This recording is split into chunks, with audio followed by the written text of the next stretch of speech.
Welcome back to another edition of the Dirty Dozen podcast. It is September 28th, 2021, Tuesday after week 3. And I have with me on the podcast somebody that's well deserving to be on the podcast for reason number one. He showed up with an actual headset and a podcasting mic, unlike other people that I have as a guest. So he's really dedicated to this, number one. And number two, he smoked the number one team of the league this week. So not really smoked, but he out-muscled them. I have Zach Whisper, manager of the Big Elf 5.0 on the pod. Welcome to the show, baby. Thanks. So glad to be here. Last year I had to wait till the last week of the year because I was the last pick. So I'm happy to be on early in the season and coming off a big dub. Yeah, that's true actually. Now I have the last pick, so now I'll be last on the pod, which is actually perfect. Yeah, me, myself, and I. That's going to be when nobody listens to it. Anyway, let's get right to it.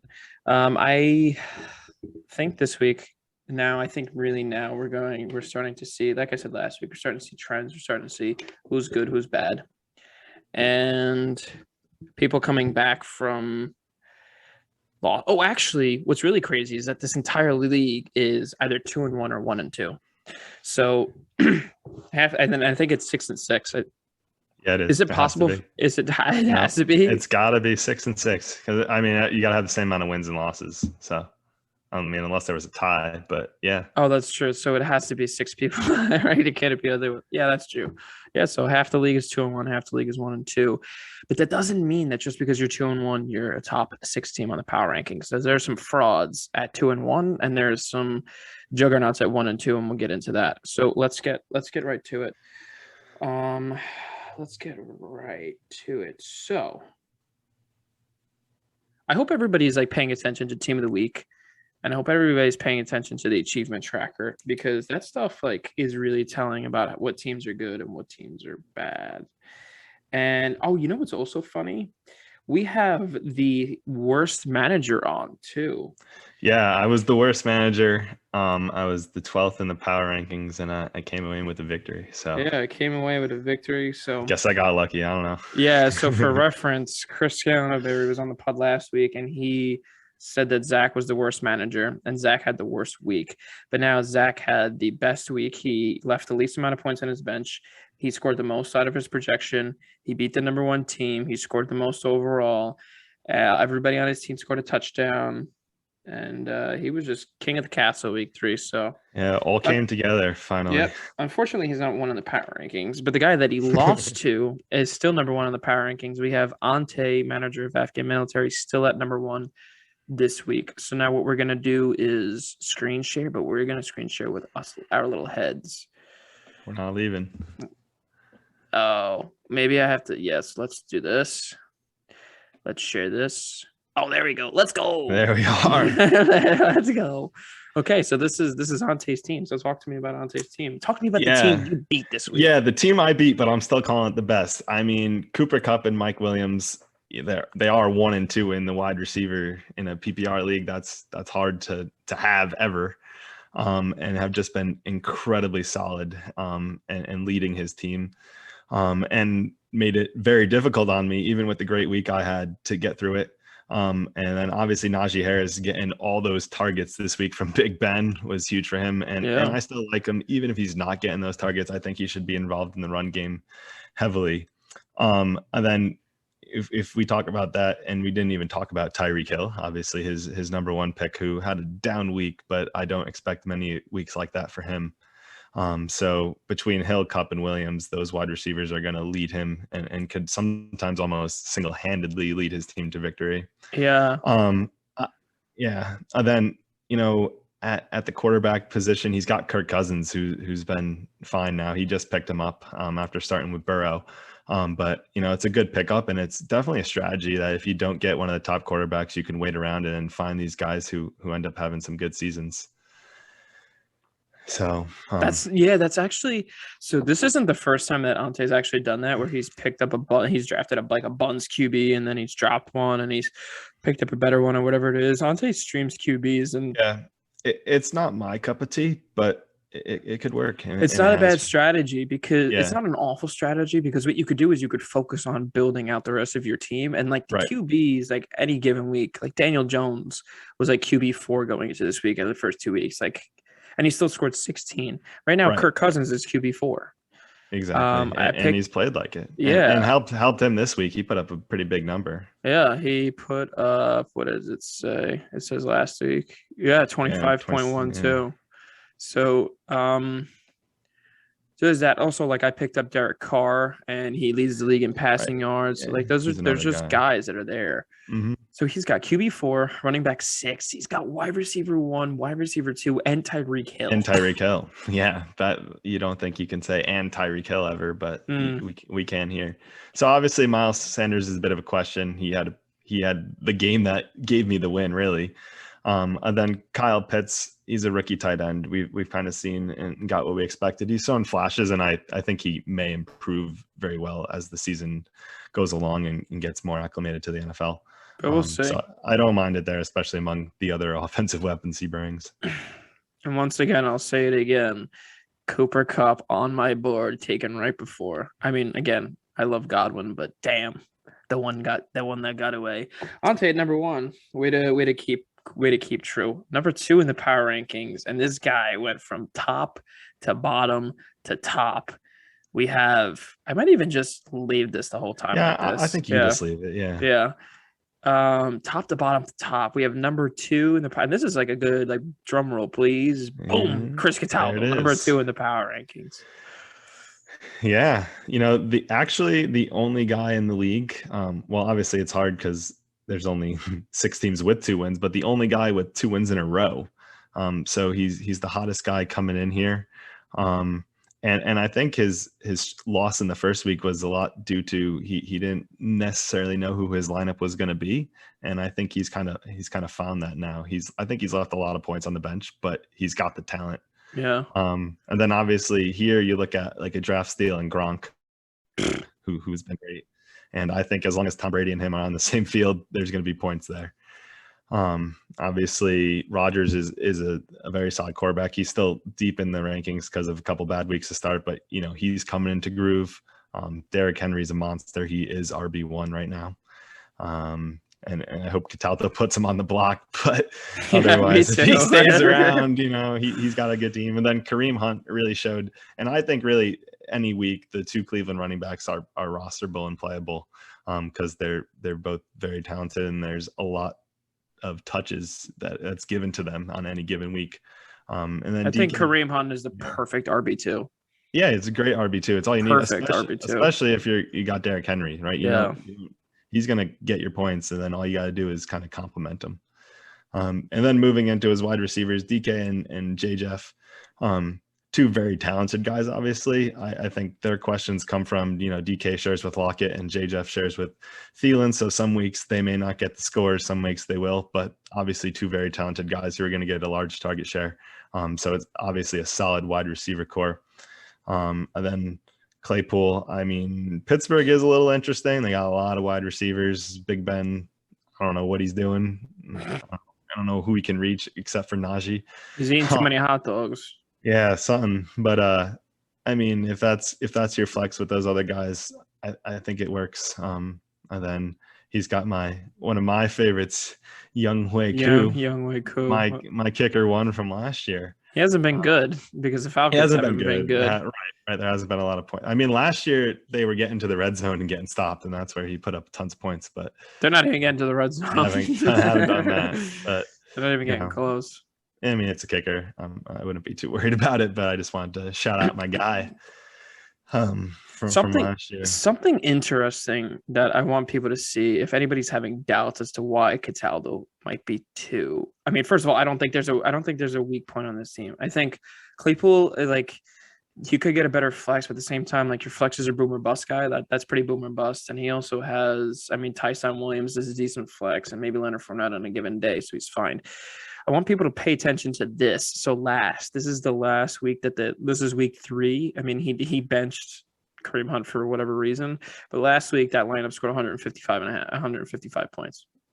Okay, they're averaging 133.8. 133.8 gives you a win. Like, This is a made up stat, but it gives you a win like 70% of the time. Yeah, I'd agree with that number. So, I mean, listen, I like I said, I really like this team. So, and listen, he was such a good sport about us playing together. He was like texting me like, I don't think either of us should lose, blah blah blah. Like I was like, listen, bro, me and you are gonna go really far this year. So shout out to Chris. He's back where he belongs. He's at number 2. Number 3 in the power rankings this week is the other Chris, Fischel Dumbo, Chris Canterbury. Now, Chris made a trade that he wishes he made. Wow, look at this team. Chris made a trade that he wishes he made while he was on the pod. And the trade was he gave Chris Carson and Sterling Shepard to Rich in exchange for Zeke and Tony Pollard. What are your thoughts? So what are your thoughts? I'll give my thoughts, but what are your thoughts on it? Yeah, I mean, my thoughts are if you can get a lineup with Zeke and Cook, those are 2 first round running backs, and in any draft circumstance, you probably can't get both those guys. So to have both those guys is amazing. Yeah.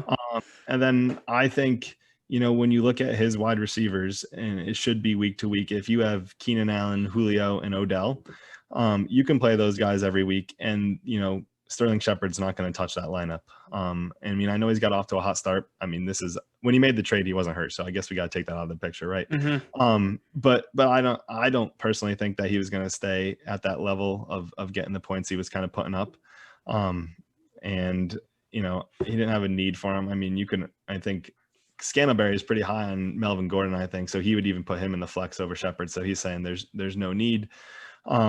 So to get the 2 running back look with Cook and Zeke, I think it was worth it. I know, and it's also, Monday morning quarterback to watch last night's game. Obviously Zeke looked great, and kind of erased some of the concerns, which were probably the reasons that, he was traded away. Yeah. But I mean, obviously it looks good today. And I still believed in Cook and Zeke. If you have that, you're solid. Obviously I went with a pretty running back heavy strategy myself. So that's something I like the looks of. But I actually talked to Scantlebury about the trade after too. And this was kind of what we talked about. So I like the trade for him. Not necessarily I didn't like it for Rich. And we'll talk about it when we get to his team, but I think putting Zeke and Dalvin together is a dynamic duo. So the number 1 guy, Ante, he has the best 1-2 combo in wide receivers and Hill and Cup in the league, and he has Mike Williams. Then the second team was Cataldo, and I think he has one of the more better well-rounded teams in the league. His is more this rounded. guy, Chris Canterbury, has the best running back duo in the league. Like, there's nobody better than Cook and Zeke right now that people have. I don't think, at least. Yeah, no, and I mean, it's hard to have a better one than that. Yeah, just it is. The way drafts work. You really got to trade for this. Yeah. And he made it happen. So listen, he's got good for him. Yeah, listen, he's got a 6 stack that's should be getting better. Herbie and Keenan Allen. He's got Julio. He's got Odell. Those are just ballers. Yep. And then he's got 2 crazy running backs. So he's set. And I don't know if anybody noticed, but he's got a decent flex in Michael Gallup on injury reserve and Tyrell Williams, actually. So he could have afforded to make that trade. So Fischel Dumbo. Right. Yep. Mac Jones's nipples. That's why he did it. He knew he had the depth, didn't need Sterling Shepard. So it's a way to improve his team. I just don't get when people are going to realize that if you're trading with Chris Canterbury, he's fleecing the hell out of you.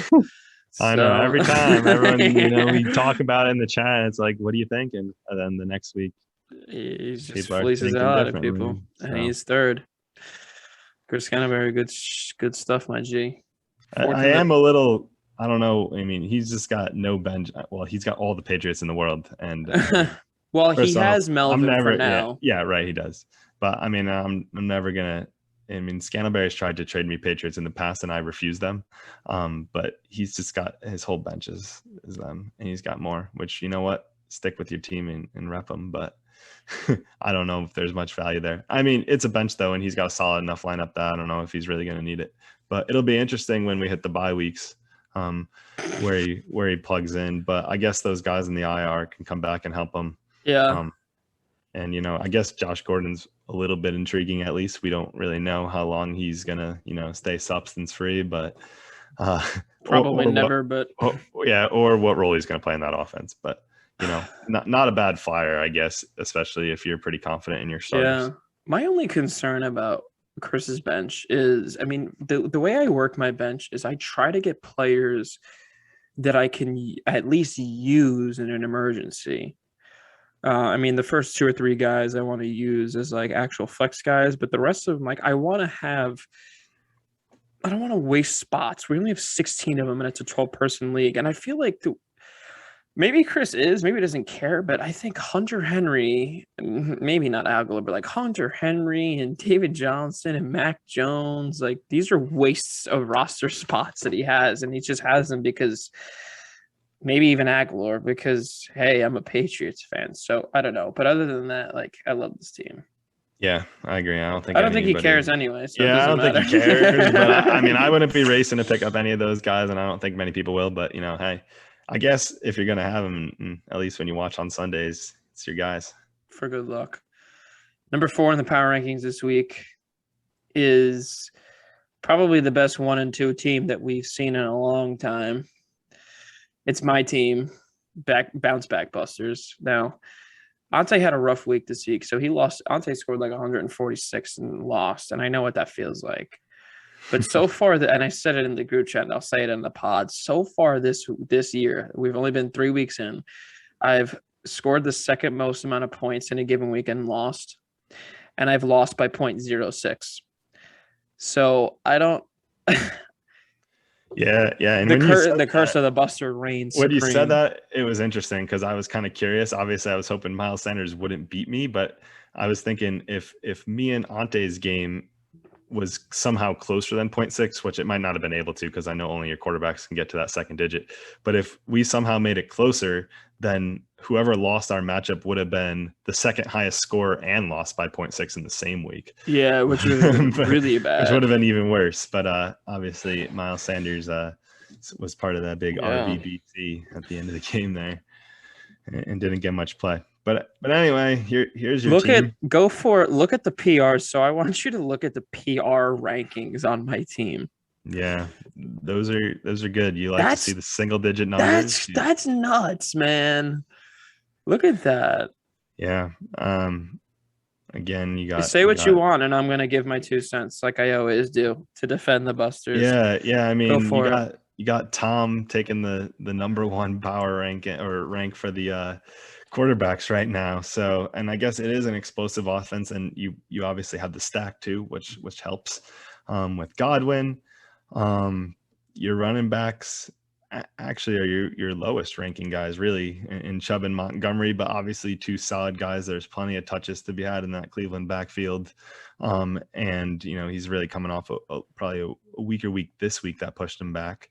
They both played each other, and those run defenses on both teams are really good. So that was just a mess. Yeah, but I saw that coming. Yeah, and then I mean Monty again. When you talk about running back 2s, I think he does exactly what you need. I mean, he's not going to be he's not a first round back, but he's that next tier of guys that's going to get it done and tandem well. So it's a solid 2 guys. They're going to put up points every week and they have opportunities. I don't think they're really they're gonna bust ever.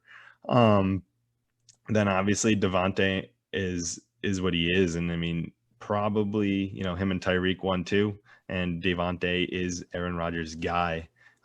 And he's shown that. And how many targets did he have this week? See those catches that he had, the last 2 catches when they kicked that field goal on Sunday? That was sick. I mean, you can't defend that. So if you have things that are not being able to be defended, you're gonna have success. They asked, he had.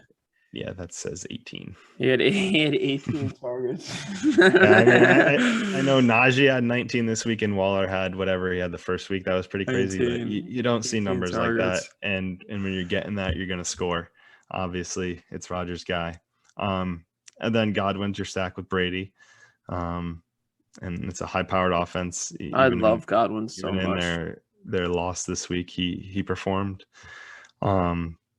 Noah Fant, it's a tight end. It's what I mean, he's 11, right? So it's a 12-team league. So as long as you're in the top 12, I think you're fine. And it's even a little more distorted because Grant has probably 1 and 2.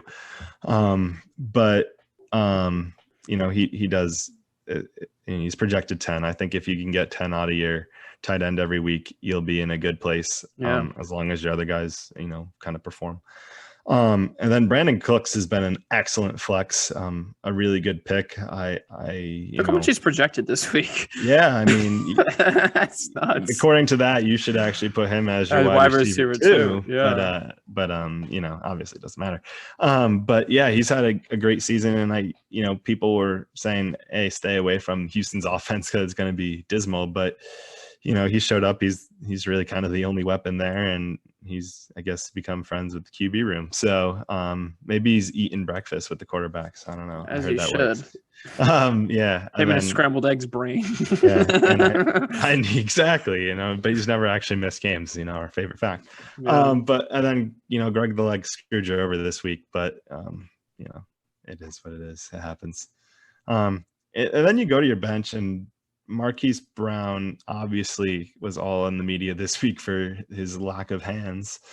But again, when you talk about, who's Lamar's weapons, it's got to be him. And obviously the good news to take away from that, he was in those situations. Now, hopefully that doesn't cost him. And he's not in those situations any longer, and Lamar loses trust. But if he does, I don't think, big trust, but as long as he keeps that big trust, he's going to have those opportunities to get the points. And I mean, with Devontae, Godwin, and Cooks, I don't know how many times you're going to need him, probably on bye weeks. And he can step in, and he is kind of a big kind of boom guy too, where you can get the long touchdowns that could, get you in a flash. And I think when you get to your buys, Cole Beasley is kind of the same thing. He gets a lot of targets. Cole Beasley is a beast, actually. He's looked good. Probably a more underrated guy, because obviously you're not going to talk about him a lot and say, like, I want him as my number 2. But, look at his numbers. I mean, a week of 14, a week of 20, and week 3. So look at that. 13 targets, weeks 1 and 3. Yeah, and that offense has looked great the last 2 weeks. Very improved off of their week 1 kind of slow start.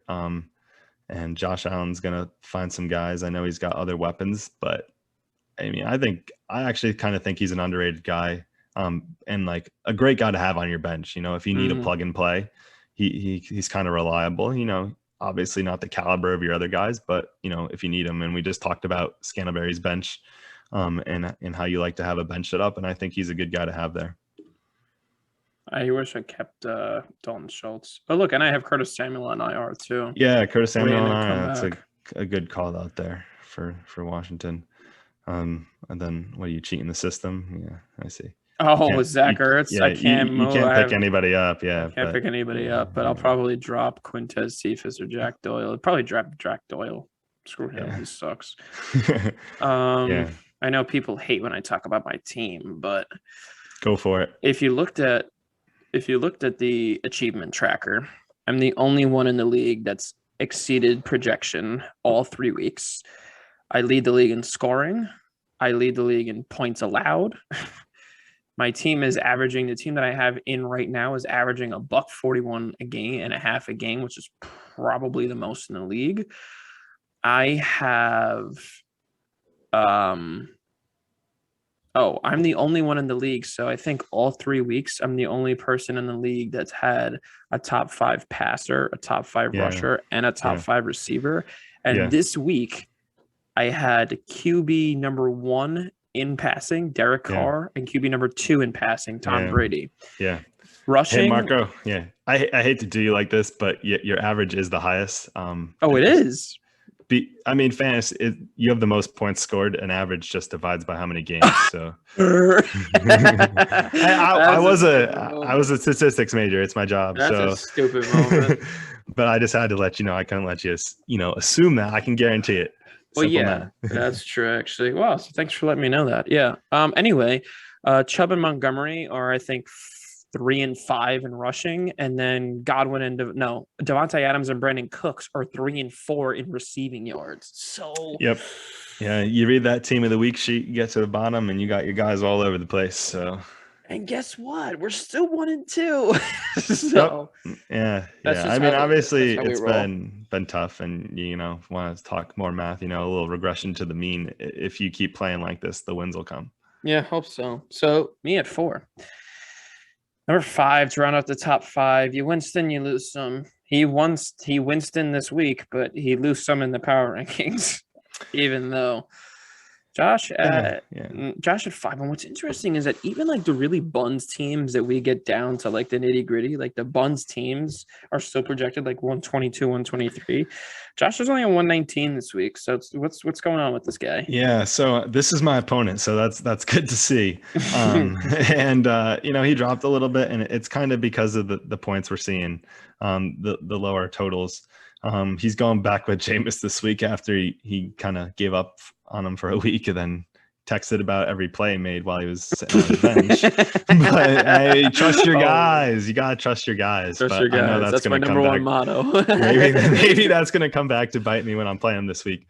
And then my biggest concern about this week is Eckler's playing on Monday night, and I just sat through Miles Sanders' game, and Eckler's a little scarier because he's going to be getting touches. So I'm hoping to have a sizable lead against the Raiders' buns defensive line. By the time we get there, I'm going to need a sizable lead. And then Darrell Henderson, he's a classic kind of RB2 guy who's had a pretty good season. That Rams offense is pretty solid. I assume he's going to be back this week. I haven't fully read that injury report. You got Diggs and Cooper. Look at their rankings, 24 and 18. Solid guys, kind of a little behind what probably is expecting. I don't know how Josh Allen's just been sharing the ball, and Stefan hasn't had the touchdowns he had some of the last year and such. But, he's a solid guy, and so is Cooper. Again, that's another offense with a lot of weapons. I think I am a little scared about Allen Robinson. When he traded for him, I actually thought it was a good move because I had earlier in the day looked at Keenan's roster, saw he kind of had the 4 wide receivers that were playable, and kind of considered making a move. And Robinson is a guy who I had last year, and a guy that typically gets talked about as like it doesn't matter who his quarterback is, he's going to be there and he's going to be consistent, even though he kind of. Well, then Justin Fields shows up and he doesn't get anything. I mean, I had him last year and he had some down weeks too. But so I do have some concerns there based off of what we saw, this week, and we don't know what's going to come out of that offense the rest of the year either.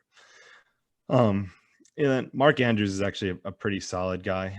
There is talk about tight ends. If you don't get the top 2 guys, should you draft that middle tier? He had a really good game last week. Well, actually, I guess he just had he had 16 points. Yeah, he had a lot of yards. I don't know if he found 15-9 is great for a tight end. Yeah, for a tight end, that's great. And he's solid. He's one of Lamar's favorite targets, especially if Stonehands Brown doesn't catch any more balls. He's gonna be all over.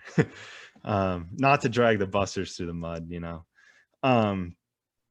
But yeah, then he's got some options on his bench too. I'm interested to see Javonte Williams if he gets a larger share as the season goes on. I know we still saw a lot of Melvin this week, but Javonte did find the end zone. And then Emmanuel Sanders actually had a crazy week. I think he had 2 scores, which I know he did. Makes him touchdown dependent, but makes him a good guy to stick in there. And depending on how he continues to play, and we see Robinson with Fields, if that doesn't work out, he may have to pop him in there. But, we'll see. And then having, Sony Michel, if anything happens to Darrell, he can pop him in and, get another running back one right away. So I think Josh has actually one of the deeper benches in our league. Yeah, he does. I mean, when you look at the projections on the bench, Sony's got a 6.6 only because Darrell's there, so he's not a bad guy to have. And then Cole Kmet's his tight end, but otherwise everyone's in double digits, and I think that's a real good sign. But I'm hoping his team has a down week this week, and I can move myself to 2-2. Yeah, I think Josh's team is way better than it's been performing, which is why he's still relatively high in the rankings. He actually is like 9th in the league in scoring, Yeah, and I think his achievement score was pretty low too. It is. It's at like a -20. So he's like 8th or 9th. He's like a -20. Yeah. So that's another listen, interesting for him thing. to So be, you would Go ahead.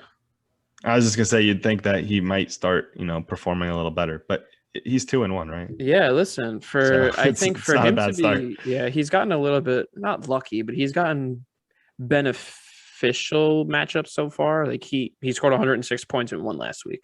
I mean this week. So like that's awesome. Um not taking anything away from it, but it's awesome. But the good thing is his best guys are not playing the way they should be, and he's still 2-1. So like wait for Diggs, Amari Cooper, and Allen Robinson to start playing well. And like this team is gonna be pretty scary. Yeah, if his wide receivers kind of go to their closer to their ceilings, it gets real scary because Yeah, all three he's of gonna those be hard guys to have beat. pretty high ceilings. So Yeah, he's gonna be tough to beat. I don't know. And then Jameis again still concerns me, but he'll ride or die with him. And he's playing the Giants, so he actually probably will have a good game. yeah, he'll ride or die with him, except for last week. I mean, they were playing the Patriots. I probably would have benched him too. And I also think he came off the terrible their week 2 game. They were That's terrible true. He was getting a little nervous. The whole team. So Josh rounds out our top 5. Number 6 in the power rankings, somebody that has fallen from grace, even though he is 2-1. Hooded Bandit Vinko. Now, Vinko, the only reason you've fallen from grace is because you got riddled with injury. Look at this lineup, man. Look at this lineup for week 4. What do we have? How is he still projected more than Josh? My man's got Chuba Hubbard. Well, I think we got a really generous 12.9 on Corey Davis. Yeah. Yeah. So obviously, the long-term outlook on his team is higher than probably 6, right? I mean, you put McCaffrey into this lineup, it instantly jumps. And if AJ Brown returns and kind of returns to form as well, those are 2 big pieces you can plug into this lineup. But when you look into the lineup that's going to play this week and probably next week at least, there is holes. Gaskin is not a running back 1. Obviously, his team wasn't designed to have Gaskin as an RB1. So I don't question him having Gaskin. If you have McCaffrey, it's an option, right? You can get that 4th, 5th round back and place him in. But now when he has to step in and be your RB1, it becomes a question mark. Then we got Chuba there, and I think he played pretty well at the end of the last game. But we don't know what he's going to do in a whole week, in a whole game. I know we saw Mike Davis kind of step in arguably a similar situation last year and put up numbers, but we don't know. And he's a rookie. This guy's a rookie, and he's playing rookie, Dallas at Dallas, they just shut down Miles Sanders. So right, and if they can do a similar thing, then they're going to be throwing the ball, and it's not going to be necessarily a good day. I mean, he could get some catches out of the backfield, and that'd be a high, looking at the higher side. But so those running backs are questions. And then, CeeDee Lamb and Jamar Chase have been good, and Chase has gotten touchdowns. So he's been really good. But again, both of those guys play an offense that they're going to have good weeks. They're going to have bad weeks just because it's really going to be, they're going to get their catches. They're probably going to be, the target share is pretty even, but then it's going to be who gets the touchdowns. A lot of mouths to feed. And it could vary from week to week, right? Both of them have a lot of mouths to feed, but I don't mind them as your wide receivers, especially if one of those is your flex because AJ Brown is there or McCaffrey is also in your lineup. So it changes a lot when those 2 guys are gone. Goddard also, you're playing a tight end that is not the only tight end on his team. I mean, I know Ertz is probably, down a little bit or a lot of bit from what he used to be, but still. Ertz got the touchdown last night. Yeah. Not Dallas Goedert. I like to have, kind of more of the guy if I was picking tight ends. And then Corey Davis, a great pick, looked really good after week 1. It was like he's the only target on the Jets, but we haven't seen any Jets touchdowns since then. They've looked lost. They look like the worst team in the league, either them or Jacksonville. And I'd probably take the Jets right now. And I'm a Jets fan saying that. To have him in your lineup, I don't think you can trust any Jet in your lineup. Typically, where I look to see the Jets is in the opponent column. If I see them there, then I'm feeling good. But I don't want them on my own team. But obviously, AJ Brown has also struggled this year. Hasn't been the same. But if he's playing to his level that he can, and McCaffrey's in your lineup, it's a lot different. We're not talking about the 6th team in the league. and we're talking a lot higher, as we saw the first 2 weeks, which had him up higher in the rankings. I think he was 1. But again, he lost, he got injured, and now we're here, so it changes things. So I don't know. We'll see. Again, he also has Michael Carter on the bench. I mean, I don't think it's worth keeping Jets around. So, you make an interesting point about a lot of his players being not the guy, and that creates a problem. Like 1 week he can get $150, and then the next week he can get like 100. And we know McCaffrey's going to get his 25, and AJ Brown will probably do well. But then again, like AJ Brown's wide receiver 1, he's got Julio in the room. CeeDee Lamb, he's got Amari in the room. Jamar Chase, he has Tyler Boyd and T. Higgins in the room. Yeah, Goddard has, Goddard has Ertz in the room. Corey Davis has Zach Wilson. He is the room, right? He's got Zach Wilson in the room. That's the problem there. And the Jets offense. But yeah, I mean, I know. And if we go through everyone's team, we could probably make a similar point because, I mean, it's a passing league. Most teams, if you're going to be a good team, you have to have multiple guys in the wide receiver room. I mean, that's the problem. It's a problem that Corey Davis is the only one there. That's kind of, holding him back maybe. But yeah, it's something to consider. And I think it's also something to make you a little nervous, especially when you don't have the guaranteed points at running back that McCaffrey brings. But I'm talking about like the guy. So even if you go back to Josh's team, like he has Diggs, Cooper, and Allen Robinson. All 3 of those guys are the guy in there. I mean, Amari could be. I think Amari is the guy, not CD. But I'm just saying, like, I mean, that's the question. I think that's like a changing the guard, right? Amari was and maybe still is, but CD is going to pass him. And then Jamar Chase, that's a little different situation because it depends on your views on T. Higgins. But Jamar Chase is probably going to be the guy, and he's been a touchdown machine. So he's actually the stronger of the 2 right now. He's been, picking up those touchdowns. But he's actually if he doesn't, it could get interesting. I mean, he's a rookie, so. Like I said, Vinko's team is a great dynasty team, but we're not in a dynasty league, so we'll see what happens. Yeah. And he does got Devonta Smith down there too, which, could turn into something potentially. Again, dynasty league. Right. Vinko rounds out the top 6. Number 7 in the power rankings this week is Grant. And I'm sorry for the children that are watching this that see his name. We'll go down here. Just ignore that. We'll ignore that. Okay. So obviously Grant's got a different team than most with the 2 tight ends. And you don't see that all the time, but I was one of the people, I don't know. I was one of the guys, I was really high on Kelsey and Waller. And if you can get them, it really changes your team. I was interested in getting them. I actually pretty much had no shot at getting them, just draft position wise. Same here. I wasn't going to take them at 3 and they were both gone by the time my second pick came around. So it was out of the question for me. I really liked them. Interesting that he got them both, but I, we kind of talked about it. It can work. It's a different strategy. And he's got a 2-1 record, but what it does is it opens up holes. You're going to have holes when you do this, right? So you're going to outperform people at certain positions, but you're never going to have it. You're never going to be close at every position. I mean, we look at some teams and every week they're going to be able to compete at every position. You kind of give that up in hopes of that you can really dominate the flex position and the tight end position. So you look at his running backs and it's Nyheim Hines and Elijah Mitchell.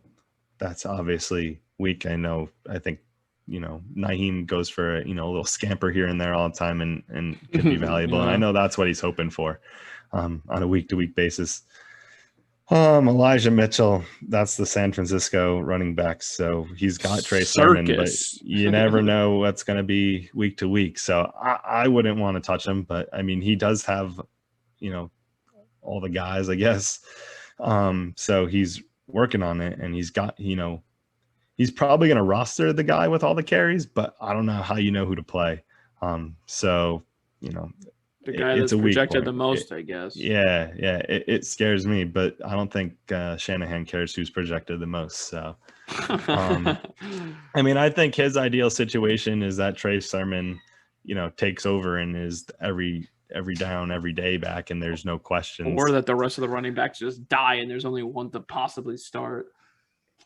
Yeah, I mean, that's what his hope's got to be. So to kind of solidify a guaranteed back, but even then, Shanahan will probably bring a guy off the streets and start playing him. So I don't trust it. I mean, and then he's got Tony Jones and AJ Dillon. So those are handcuffs. So if Aaron Jones or Kamara gets hurt, I guess that turns him into a running back one that he can play. So there are potential ways along the way where he can kind of strike gold and then his lineup looks a lot better. But even his wide receivers, Woods and Lockett, both very talented guys and guys who can go off and put up a lot of points, but can also have very bust weeks. Robert Woods, wide receiver 47 right now. Yeah, and a lot of that is that he doesn't eat breakfast. So so Kupp's gotten all those receptions and has kind of made himself a clear number one, where in the past it hasn't been a clear number one. I had Woods last year. And then Lockett, he's sharing with DK, and he had 2 really good weeks to start, and that's why he's number 3. But last week he went for 7.1. So the Lockett that I know and love.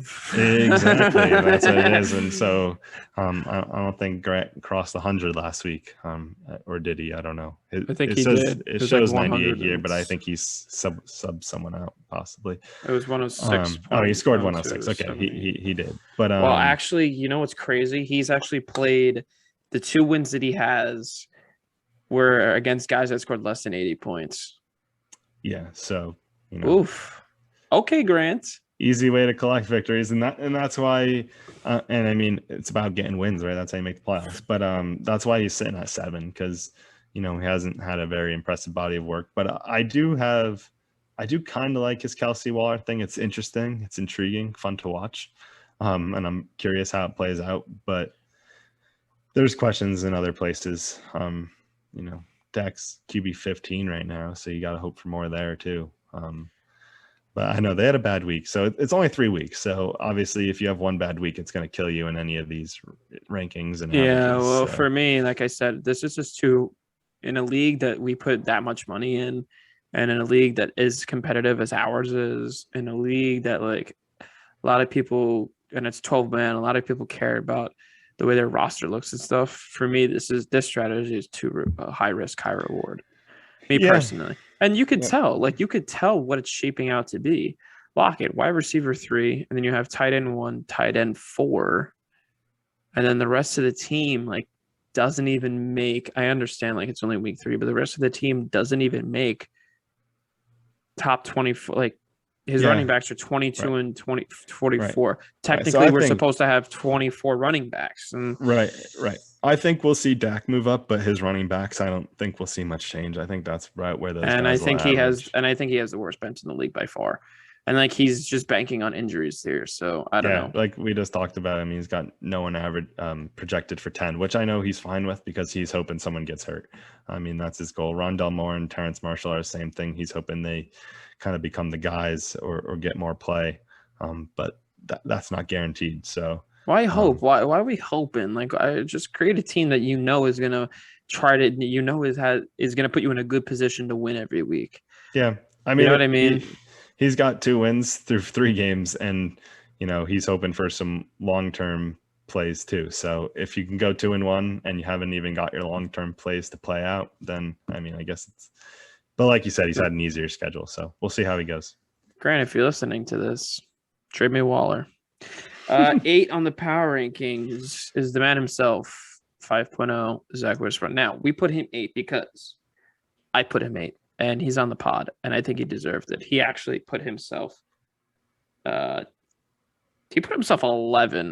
That's how much he's down on his team, even though his team won.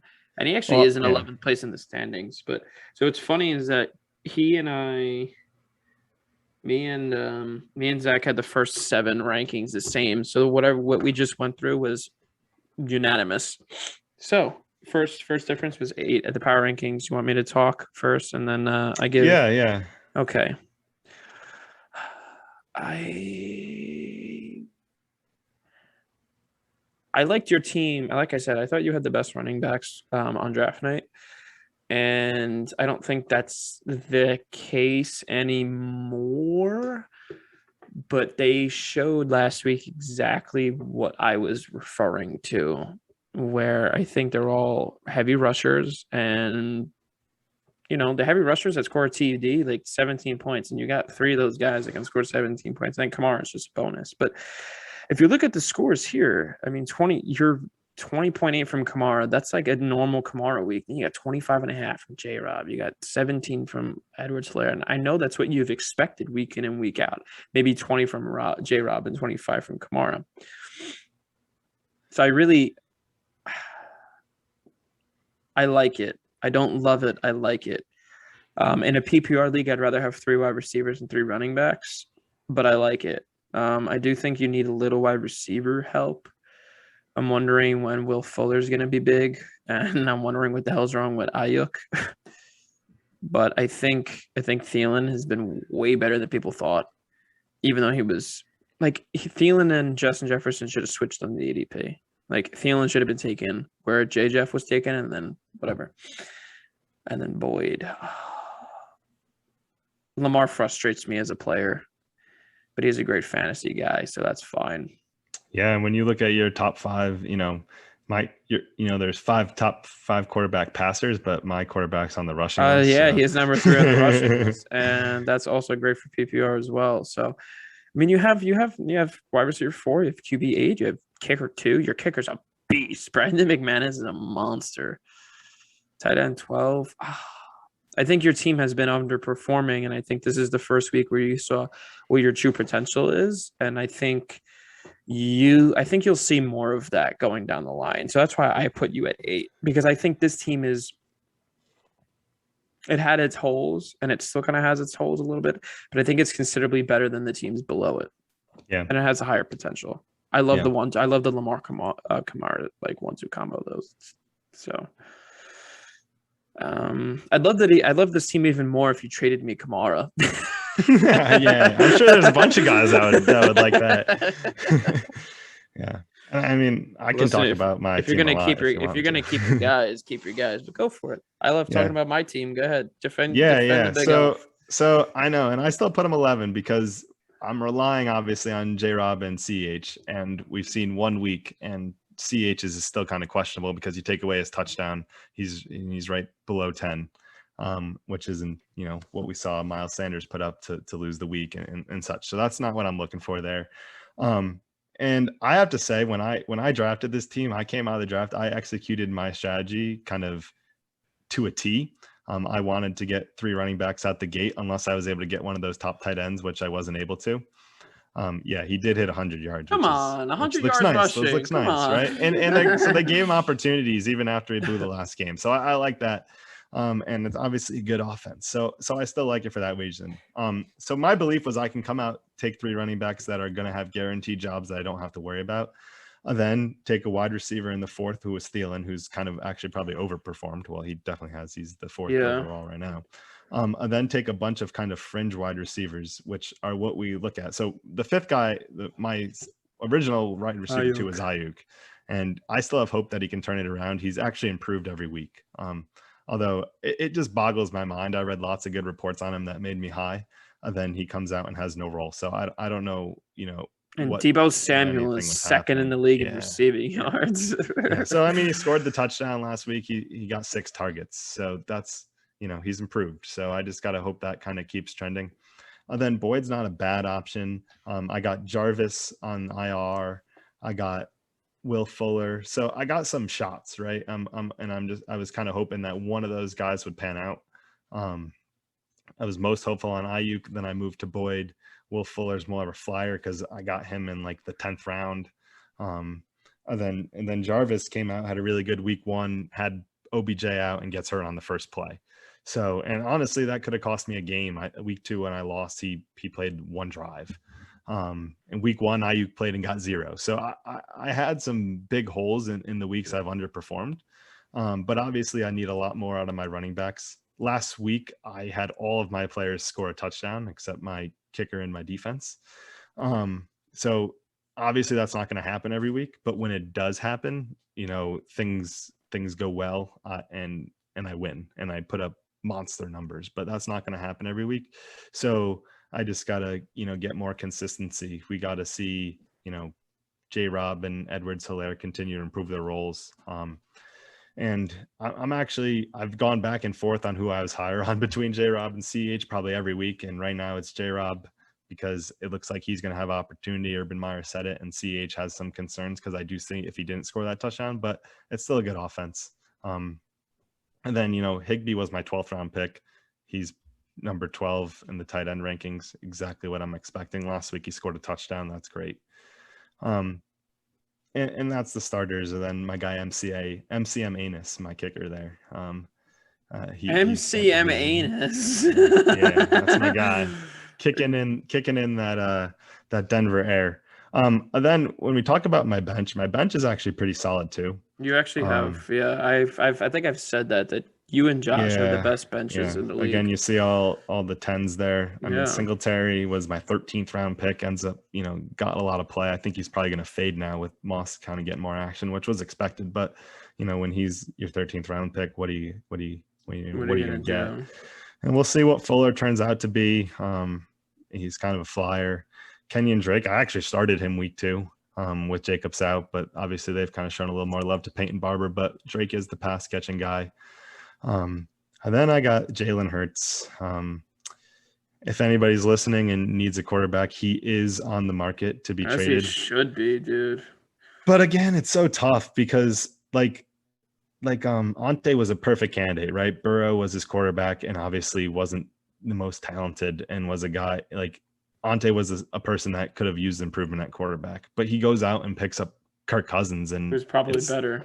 Totally viable. So it's hard to get the value for Jalen Hurts. So, I mean, it happens, but I picked him up. It was the 11th round. I thought, if Lamar gets hurt or something, take a flyer. I think he could have a really big year. And so far he's actually been better than Lamar, but I'm going to leave Lamar in there. But if anybody's interested, I am, willing to trade him. I would, I would have traded him for a wide receiver, but you might not be able to do that anymore. Yeah, maybe Josh will take him if Winston doesn't pan out. Yeah, so Josh and Ante were my original targets because looking around the league, that's really the weakest quarterbacks, and it's only if you consider Jameis a weak quarterback, which I know Josh doesn't, and he hasn't necessarily played like one. And then Ante, Josh considers him his father. Exactly. And then Ante picking up Kirk Cousins has kind of removed that need a bit too. So. Yeah, I didn't realize you had Landry on IR. Yeah, he's on IR. Yeah. I see. The good thing about your team is that this right here, all the way to the right, that's a good sign because that's your ceiling for your players, or like your high ceiling for your players. Because Lamar. The interesting thing is, right, when you look at Team of the Week, I think James Robinson was the only one who cracked the honorable mention section. So no one was outstanding, but they were all good. Like they all had a touchdown. They all had a touchdown, right? So they all had a touchdown. That's and really this is what you might be able to get out of this is them all firing on all cylinders at the same time. But this is what you could expect from each individual player on a week-to-week basis, or hopefully. So that's pretty good. Yeah. Like the guy above you, and I don't want to keep ripping, but the guy above you, he can't get 45 points from his running backs on a good week. Right. Stuff like that. Or maybe the guys below us, they can't get below you. They can't get 50 points from their wide receivers on a week-to-week basis. So that's why I think your team is way better than it has been. And just a quick toot of my own horn, I picked up the Titans defense before last week. They played the Colts. They got 5 points, which is fine. But now we got the Jets and Jags the next 2 weeks. So oh my! So you're gonna have a field day actually. There. Good That's shit. what I'm hoping for. Nice. Little GM mode. Little GM movement.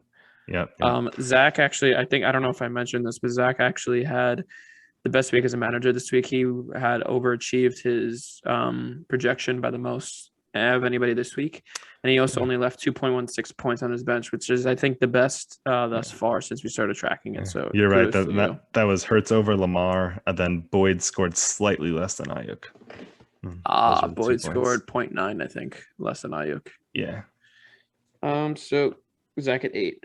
Number 9 on the power rankings, Hotbox the Morgue, Keenan. I really like. At first, I didn't like the trade that Keenan made. I texted Josh and I was like, honestly, I think you probably won that. And I think in the long run, Josh still might have won it, but Keenan filled holes that he had, and that's what he needed to do, and he did it. And look, he put up a season high, I think. Maybe, I don't know. He put up 128 this week. That's a good number. He beat Vinco. He beat the number 1 team. He went from, it was like what was it, a 12-1 upset, 11-1 upset? Yeah, so he was 11. I was 12. Yeah. So an 11-1 upset. Yeah, so not too bad. And then so he had 4 serviceable wide receivers, so he moved one. I mean, perfect move, right? When you have an excess and you have a shortage at running back, go fill the void, which he did. DJ Moore has honestly made Darnold look like a good quarterback more than the other way around. So he's been very good. Cortland Sutton, unless you truly believe in Tim Patrick, he's got to catch the balls in Denver because, there's been injuries there. And then D-Hop will be D-Hop. I know we saw not quite a D-Hop week. He was kind of missing, but he's another one. Look at that. Wide receiver 22. Yeah. If you can still escape with a victory, just be happy he's still on your team. And then, you see Chase Edmonds and Saquon was back in form, which is going to be a huge factor, right? If Saquon could be Saquon, it's going to be the differentiator of if Keenan goes or if he doesn't. I think everyone knows that. But it's got to happen like that. And then Stafford's another guy. I think a lot of the talk was after draft night. Stafford was probably picked a little early, but he's the 6th guy. Could be in the MVP conversation the way the Rams are playing. And I liked Stafford. I kind of wanted that upper tier of quarterbacks, kind of the top 8 guys, which I picked Lamar, and it was kind of a top tier that I was looking at. And I think everyone had been picked. Even Rodgers and Wilson went before Lamar. Then Herbert was the other guy I was kind of considering. And then Stafford, I think, came off next, so he kind of came a little early. But he's played kind of to the level of his draft position. And as we, it's week 3. Well, we played 3 weeks, so now you kind of get to the point where your draft positions don't matter, right? It's about putting the best team out there, and if you have a top guy, play him. And Stafford's been all of that and more. And then his tight end's Logan Thomas, who I actually was pretty high on coming into the draft.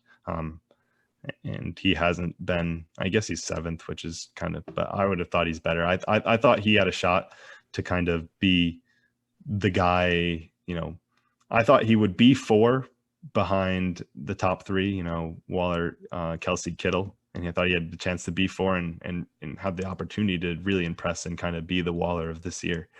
But it just hasn't played out that way. He's just not getting enough targets. Yeah, he's not.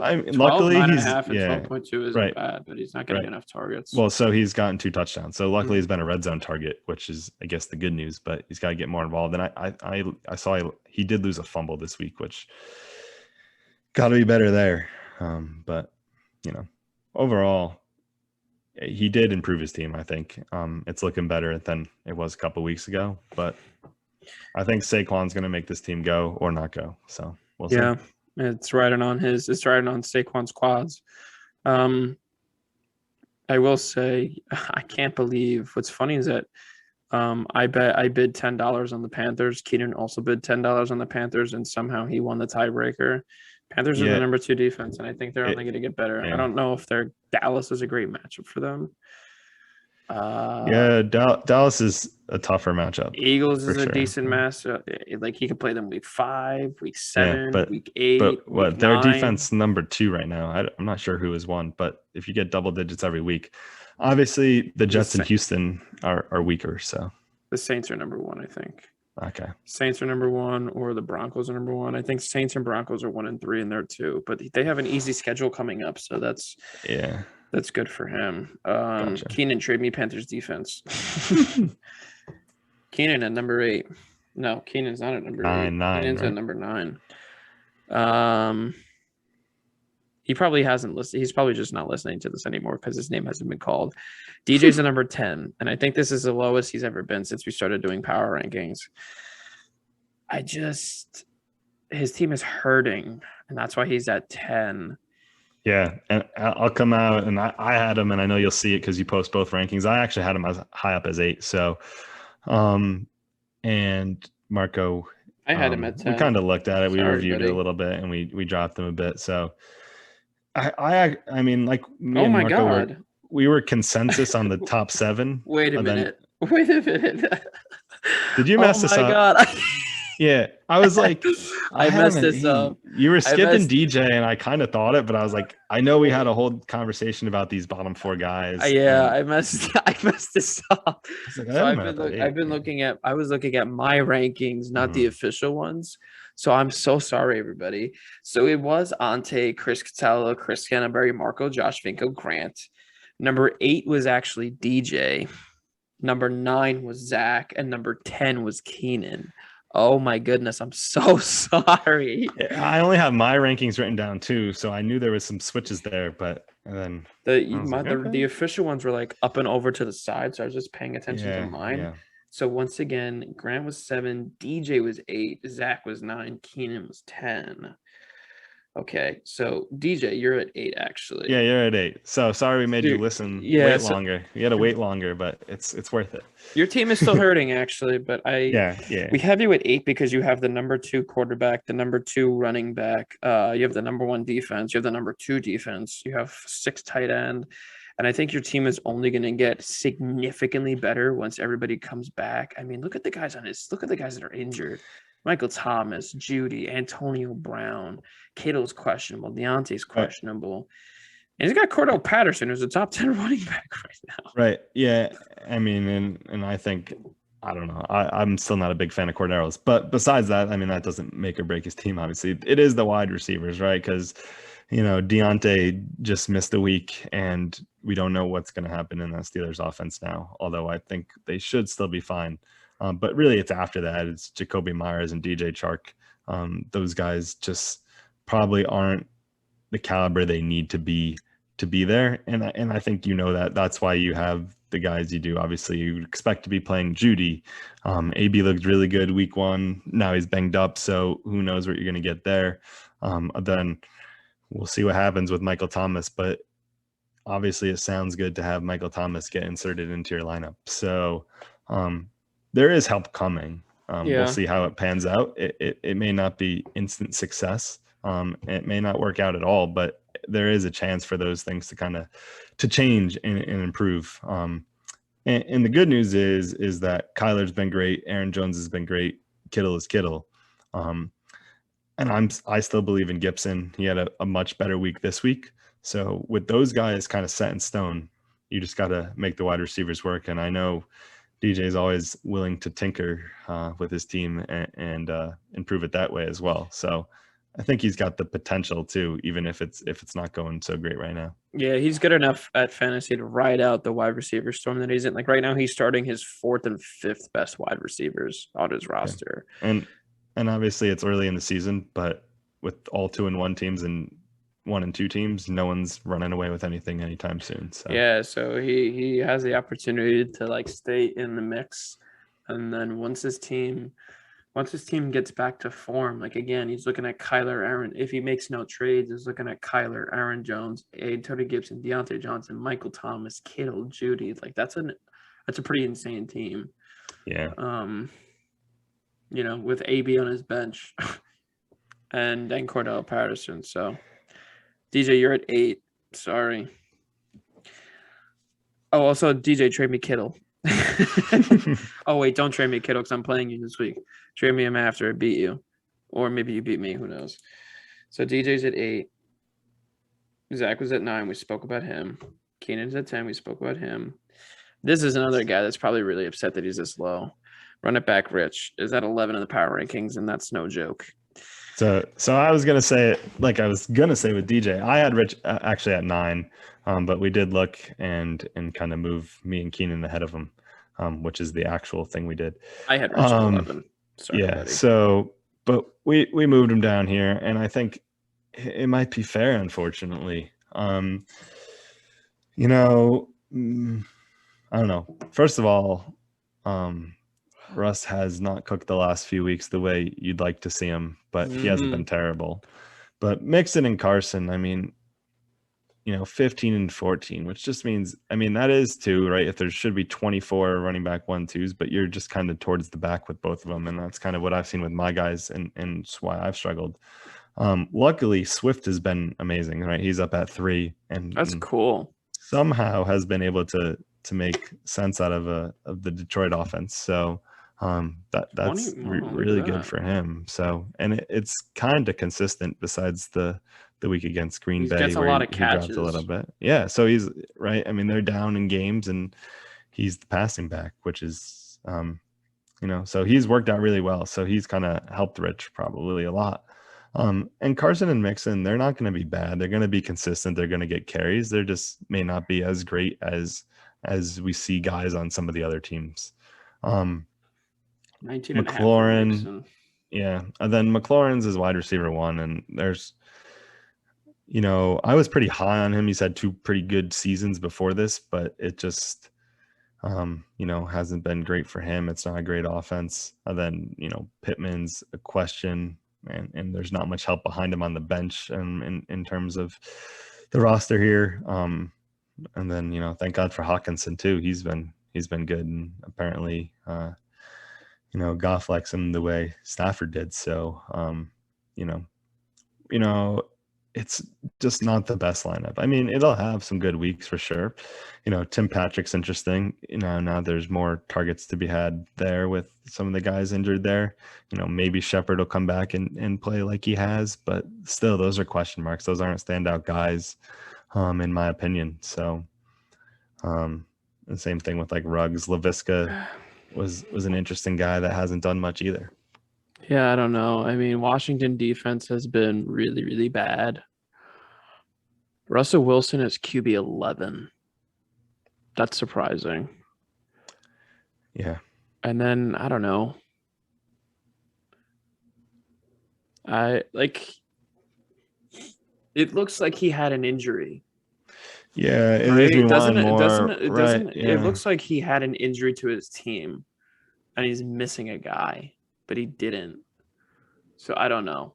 And I wouldn't even blame it on the trade, because I'm not sure adding Zeke to this lineup makes me feel that much better about it. So I would feel a little bit more comfortable, but I don't know. This is like one of the more surprising situations, because usually I really, really love Rich's teams. Like Rich's team, like my team this year, I based it off of Rich's team last year. Like I came into the season, like every mock draft I did, I made sure I had a stack, and I strategized my draft so that when I took certain wide receivers, or I would take only certain wide receivers because I knew I wanted those quarterback, whatever. I really wanted a stack because he had one, and I really wanted a power running back, and I really wanted like a good wide receiver core because my wide receivers, and I based my team off of his team last year. And I don't know. I'm not crazy about this team, which is surprising because I usually love Rich's teams. Rich, trade me Hawkinson. Oh, Marco, you really want a tight end, huh? Yeah, I mean, I like Fant, but I would love an upgrade at tight end, because I think that's probably my weakest position right now. And I think if I got a tight end, I'd probably be pretty unstoppable.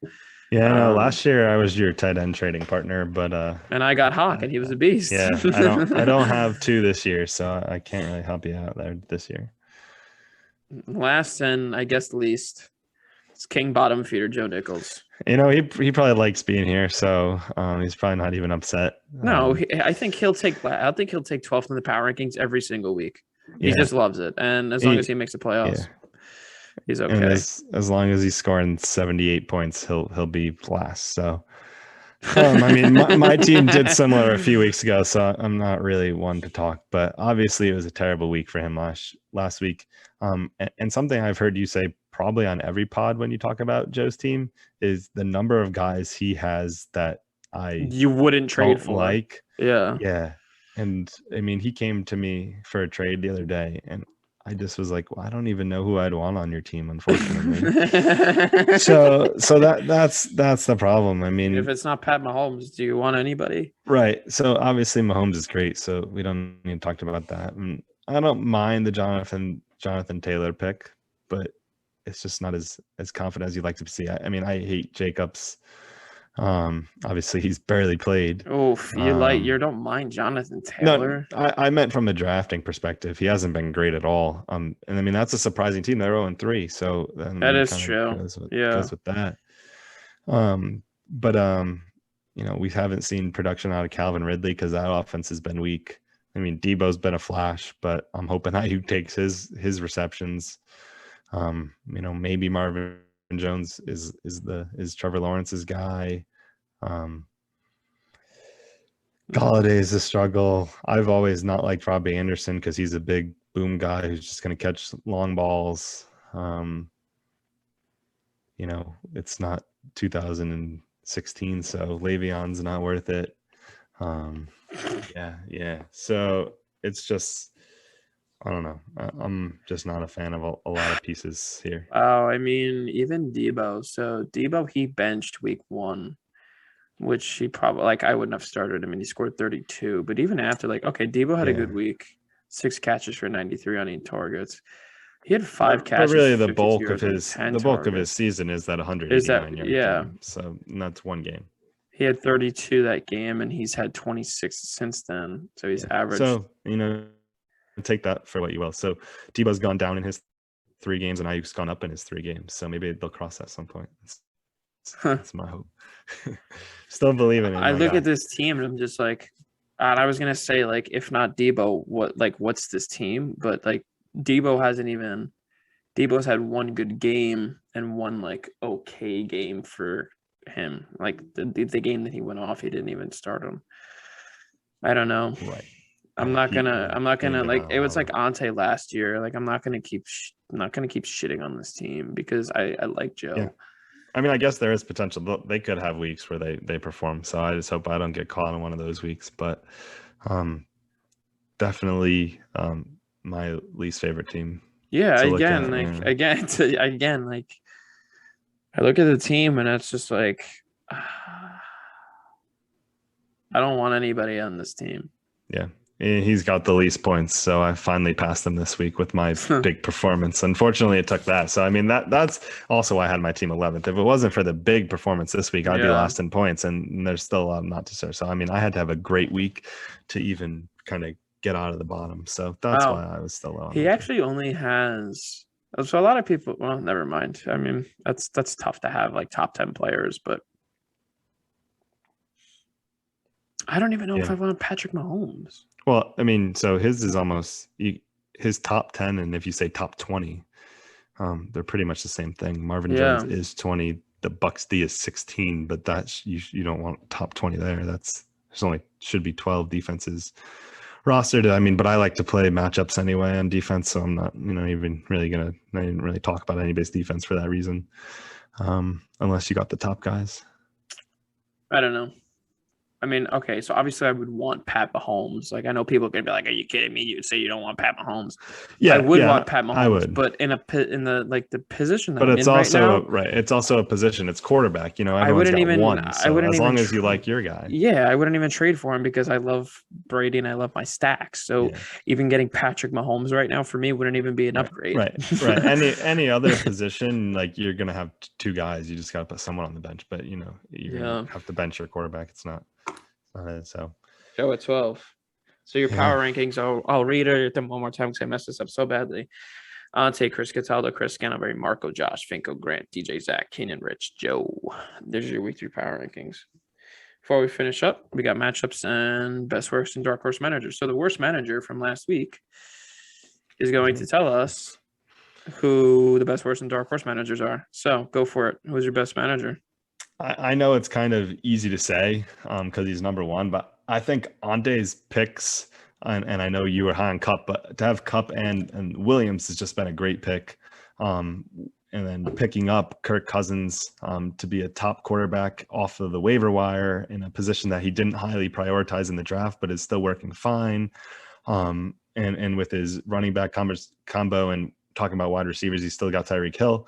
So I just think that overall team and some of the draft picks and waiver wire picks he's made so far, and it's why he's number 1. I'm going to give him best manager. And the worst, I know it means last week's worst manager beat the best manager this week, but I'm going with it. I actually agree with that one. I think since it's so early and nobody's really made any trades, technically at this point, besides I guess myself, Ante's had the best draft because he's 2-1. He scored the second most. Him and I are on the achievement tracker spread. I'm at like 45. He's at like 40, and then the next best one is like 19. Right.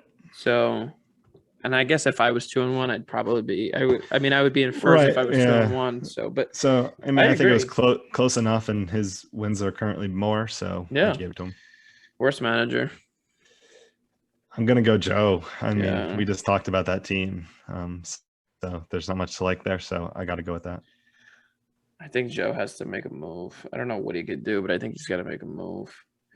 Dark horse manager. So this one, I have two names written down. I kind of have a backup, and I want to see if you'll. I mean, maybe you can. I will throw both of them on there. We can have two horses in the stable. For dark horse, I was gonna say you because you're 1 and 2. So because you're one of the teams that hasn't won, you've had the losses that have been tough. But I think you have a really good team and have positioned yourself to have a really good team. I gave you. But then my dark horse is kind of the opposite track. I have Grant because he's got that different style lineup, and he's looking for some sparks to fly on some of his bench guys. Yeah. But if it happens, he can get dangerous, and that's what kind of defines the dark horse part of it. So I like that. I'll put both of us there. Okay.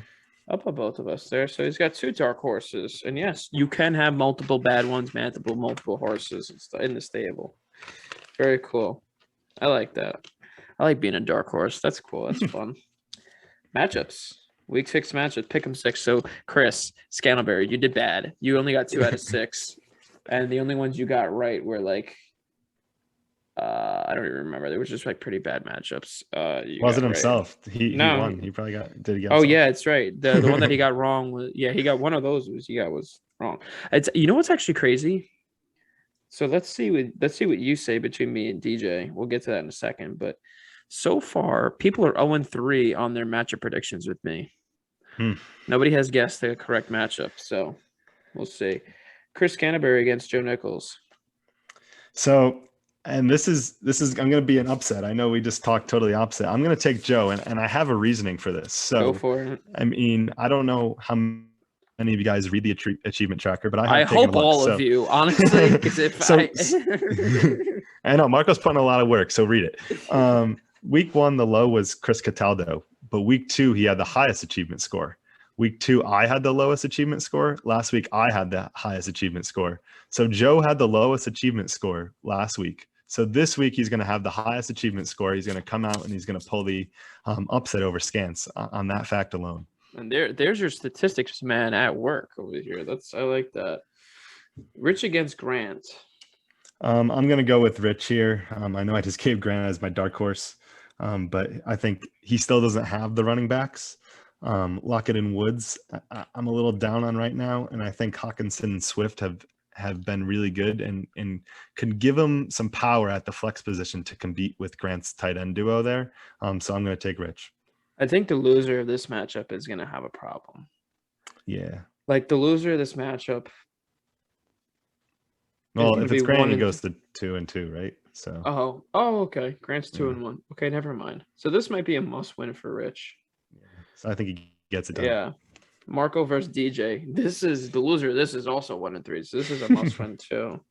I'm going to go with you. I think your wide receivers give you the edge in this one, enough to bring home the win. I hope you're right. The Buses deserve to be 2-2 at least. Yeah. Also, it's kind of just like you shouldn't. You're on paper. You're nowhere close to a 1-3 team. Yeah. Unless we're all wrong, and then we can start moving you down the power rankings. I don't know how, because even if I score 150 this week and I lose, how am I going to be low on the power rankings? We have a Zul's matchup in that. We have a Zul's household matchup, Vinko versus Ante. Yeah, I'm gonna go with Ante. Vinko's banged up here, so Ante's got the best team from what we've talked about, and Vinko's got the injury, so I think it's gonna be Ante in this one. Damn, that's gonna be a salty house. I hate to be Vinko. Keenan and Chris Cataldo. I'm gonna go with Cataldo here.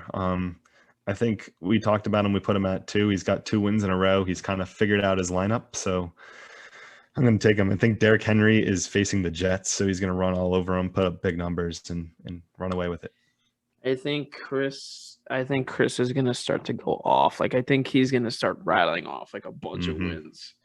And then the last matchup, Zach against Josh. Not an easy matchup. Yeah, it's not an easy matchup, but I'm coming off a win, and I'm trusting my guys and hoping they follow up on their performance from last week and get me to 2-2, a fresh start to move forward.